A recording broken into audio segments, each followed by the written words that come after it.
How would you Mm, suggest teams can do that effectively, communicating the value of L&D to the business? yeah, really good question. Really good question. And a consistent pain for many people. I know. I think again, it's going to be controversial for some, but don't call it L&D. Would be my first thing. Don't if you need to go speak to your CEO in 3 minutes and you need to go and tell them what you do and the value to the business, do not mention a word about learning and development. I think for me, something that I've been crafting more recently is the concept of performance engineering, or some people call it performance consulting. And what I do is if I'm, talking to any kind of senior stakeholders in the business, is talking to them more about performance and talent. How do we help your team perform? How do we build high performing teams? How does that benefit the business? And a lot of that is disguising across the kind of banner of learning.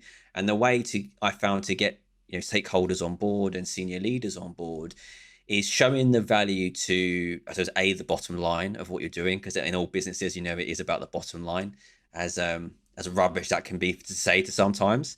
But it's really around that, and showcasing, if we're able to affect people's performance and provide resources and experiences that improve their performance through the case of knowledge and skills, then actually we'll get better productivity for the organization. You'll get more engaged workforce. You'll get a better skilled workforce. You can see in the research from organizations such as Gartner and Deloitte and McKinsey, they're always talking about reskilling and upskilling.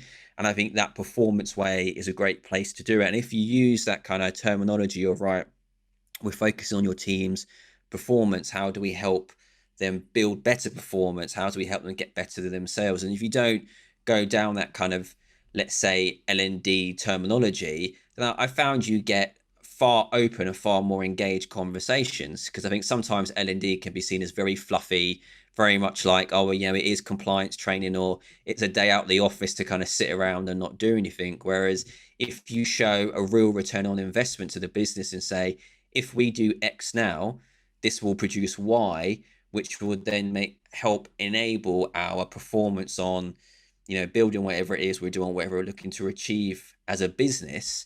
We can actually do that by doing this, but you have to take people on that journey. And that's where I think a lot of people fall down in that engagement with the brand of a learning team and stakeholders, is tell a story to the people, take them on that journey. So if you do this now, this can do X, Y, and Z.